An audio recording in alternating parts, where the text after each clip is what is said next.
আসসালামু আলাইকুম, hello guys, আশা করি আপনারা সবাই ভালো আছেন অ্যান্ড আমি ভালো আছি। তো আজকে আমাদের ব্রজমোহন কলেজে ছিল ওরিয়েন্টেশন ক্লাস। अच्छा ठीक है। আমাদের ডিপার্টমেন্টে ঢোকার শুরুতেই দেখলাম একটা ওয়েলকাম বোর্ড দেওয়া। তারপর আমরা আমাদের ক্লাসরুমে চলে গেলাম। তো ক্লাসরুমটা বেলুন দিয়ে সাজিয়েছে, ভালোই দেখা দিতেছিল। অ্যান্ড তারপর একটা ব্যানার বানাইছিল, তো ব্যানারে লেখা ছিল ওরিয়েন্টেশন 2025, আমরা 24-25 শিক্ষাবর্ষ। তো আমাদের প্রফেসর মোহাম্মদ তাজুল ইসলাম, বর্তমান অধ্যক্ষ। তো ওখানে অনেক বক্তৃতা দিল, সেগুলো শুনলাম। আমি চারদিকে তাকিয়ে তাকিয়ে দেখতেছি কে কী করতেছে। তবে এখানে আমাদের এক ক্লাস টিচার, সে বক্তব্য রাখছিল। তারপর আমাদেরকে একটা ফুল দিল, ফুল দিয়ে নবীনবরণ করলো। দেন আমাদের কাছে প্যাকেট নিয়ে আসলো।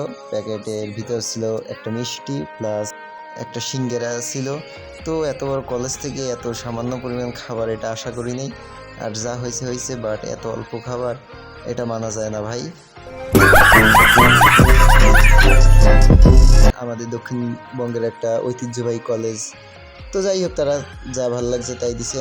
তো আজকে ব্লগটা এই পর্যন্ত। সবাই ভালো থাকবেন, সুস্থ থাকবেন, দোয়া করবেন। আল্লাহ হাফেজ।